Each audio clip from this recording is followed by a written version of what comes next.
अस्सलाम वालेकुम वरहमतुल्लाहि वबरकातुह। सूरह ज़िलज़ाल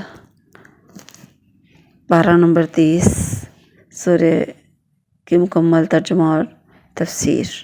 आऊज़ु बिल्लाहि मिनश शैतानिर रजीम, बिस्मिल्लाहिर रहमानिर रहीम। इज़ा ज़ुलज़िलातिल अर्दु ज़िलज़ालहा, इज़ा जब ज़ुलज़िलाती हिलाई जाएगी ज़मीन, अर्दु ज़मीन, ज़िलज़ालहा सख्त हिलाया जाना, व अखरजतिल अर्दु और निकाल बाहर करेगी ज़मीन, अस्क़ालहा अपने बोझ, वक़ालल इंसान और इंसान कहेगा मालहा इसे क्या है, यौमाइज़िन उस दिन, तुहद्दिसु वो बयान करेगी, अखबारहा अपनी खबरें, बियन्ना ये इसलिए रब्बा का तेरा रब, औहा वही की होगी उसने, लहा उसके लिए या उसको वही की होगी।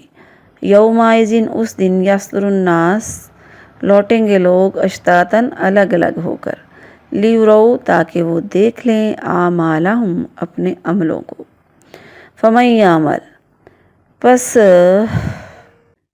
युरऊ दिखाए जाएंगे उनको उनके अमाल, फमन यामल पस जिसने किए होंगे अमाल, मिसकाला मिसाल के तौर पर, ज़र्रातिन ज़र्रे के बराबर, खैरा नेकी, यराहू तो उसे देख लेगा, वमन यामल मिसकाला ज़र्रातिन शर्रन यराहू और जो अमाल किए होंगे मसलन ज़र्रे के बराबर भी शरन बुरा अमल, यरा वो भी उसको देख लेगा।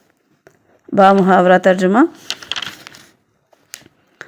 जब ज़मीन सख्त हिला दी जाएगी, इसका सख्त हिलाया जाना, और ज़मीन अपने बोझ बाहर निकाल करेगी और इंसान कहेगा इसे क्या है, उस दिन वो अपनी खबरें बयान करेगी, इसलिए कि तेरे रब ने उसे वही की होगी। उस दिन लोग अलग अलग होकर वापस लौटेंगे ताकि उन्हें उनके आमाल दिखाए जाएं। तो जो शख्स एक ज़र्रा बराबर नेकी करेगा उसे देख लेगा, और जो शख्स एक ज़र्रा बराबर बुराई करेगा तो उसे देख लेगा। सूरह अज़िलज़ाल की तफसीर। रब्बि इश्रह ली सदरी व यस्सिर ली अमरी वहलुल उक़दतम मिन लिसानी यफ़क़हू क़ौली रब्बि ज़िदनी इल्मा। सूरह ज़िलज़ाल, ज़िलज़ाल का मानी है हिलाया जाना, ज़लज़ला। ये मदनी सूरत है। ये इसकी 8 आयतें और 1 रुकू है। इज़ा ज़ुलज़िलतिल अर्द। अनस बिन मालिक रज़ियल्लाहु अन्हु जो हैं वो रवायत करते हैं इस सूरत के बारे में कि वो इस सूरत को ज़िलज़ाल को कुरान के निसफ़ के बराबर करार देते हैं, मगर ये ज़ईफ़ हदीस में से हदीस है। तो इज़ा ज़ुलज़िलतिल अर्दु ज़िलज़ालहा, ये असल में क़यामत का हाल बताया जा रहा है, जब सख्त किस्म का ज़लज़ला आएगा, ज़ोर से हिलाया जाना, यानी सख्त हिलाया जाना। इससे मुराद दूसरा नफ़ख़ है, इसके साथ आने वाला ज़बरदस्त ज़लज़ला है। उसके बाद फिर दूसरी दफ़ा सूर फूंका जाएगा तो सारे लोग खड़े होकर देख रहे होंगे। व अखरजतिल अर्दु अस्क़ालहा, ज़मीन अपने अंदर सबको, जो कुछ भी ज़मीन में उसने इंसानों को, फौतशुदा लोगों को ज़मीन में संभाल के रखा हुआ है, जो कुछ भी ज़मीन में, उसको बाहर निकाल के खाली हो जाएगी। तो इंसान कहेगा क़ालल इंसानु मालहा, तो हर इंसान अचानक पेश आने वाले वाक़यात से दहशतज़दा होकर ये अल्फाज कहेगा। उसको हैरत होगी कि ज़मीन को क्या हो गया। तो क्या होगा उस दिन, ज़मीन सब कुछ बयान कर देगी जो इसके साथ किया गया, जो इसके ऊपर हुआ, जो इसके नीचे हुआ, नेकी या बदी, जो भी। यौमाइज़िन तुहद्दिसु अख़बारहा बिअन्ना रब्बका औहा लहा, क्योंकि ऐसा उसने इसलिए ज़मीन ने किया, उसके रब ने उससे इसका हुक्म दिया कि सबको बाहर, सारे राज बाहर निकाल दो। उस दिन क्या होगा, यौमाइज़िन यसदुरुन्नास, उस दिन क्या होगा कि सारे लोग लौटेंगे, यानी कब्रों में से, पहले कब्रों में गए थे, अब वहाँ से हिसाब के लिए मैदान महशर में अल्लाह के हजूर वापस लौटेंगे ताकि अमाल को देख लें।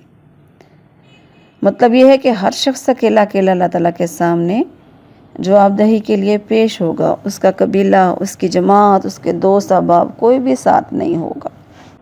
فَمَن يَعْمَلْ مِثْقَالَ ذَرَّةٍ، یعنی ذرے کے برابر، ذرہ کتنا سا ہوتا ہے، سب سے چھوٹا ذرہ، اب وہ کتنا ہوتا ہے؟ بعض دفعہ ذرہ ہمیں کچھ نظر بھی نہیں، کچھ ذرات ہم دیکھ سکتے جن کو خاص دوربین سے ہی دیکھا جا سکتا ہے، یا کوئی خاص چیزوں سے، خاص سالوں سے۔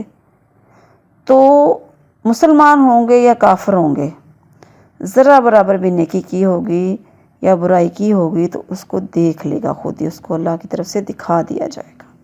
تو وہ سارے ان کے اعمال جب ان کے سامنے پیش کیے جائیں گے تو اسی حساب سے ان کو بدلہ دیا جائے گا، کوئی کسی کی سفارش کام نہیں آئے گی۔ قرآن مجید میں حدیث کی روشنی میں اعمال ضائع ہونے میں اور سفارش کے مفید نہ ہونے کا مطلب یہ ہے کہ وہ جہنم سے نکل نہیں سکیں گے، ان پر جنت حرام ہوگی۔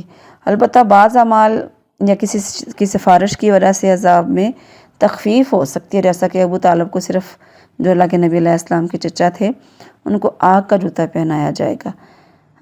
مسلمانوں کے بھی درجے ہوں گے، منافقین کے بھی درجے ہوں گے، کافروں کے بھی درجے ہوں گے الگ الگ، جیسے اہل بدر ہیں، اس کے بعد والے صحابہ ہیں، اس کے بعد والے تبع تابعی ہیں، جیسے بھی۔ رسول اللہ صلی اللہ علیہ وآلہ وسلم نے گھوڑوں کے متعلق فرمایا، گھوڑے 3 طرح کے لوگوں کے لیے ہیں، ایک آدمی کے لیے اجر ہے، اور ایک آدمی کے لیے پردہ ہے، اور ایک آدمی پر بوجھ ہے۔ اس پر آپ صلی اللہ علیہ وسلم سے گدھوں کے متعلق سوال کیا گیا تو آپ علیہ السلام نے فرمایا، اللہ نے اس کے متعلق اس بے نظیر جامع آیت کے علاوہ مجھ پر کچھ نازل نہیں فرمایا، تو جو شخص ایک ذرہ برابر نیکی کرے گا تو دیکھ لے گا، اور جو انسان ایک ذرہ برابر برائی کرے گا تو وہ بھی اسے دیکھ لے گا۔ الحمدللہ ہماری سورہ مکمل ہو گئی۔ اللہ تبارک ہم کو عمل کی توفیق عطا فرمائے۔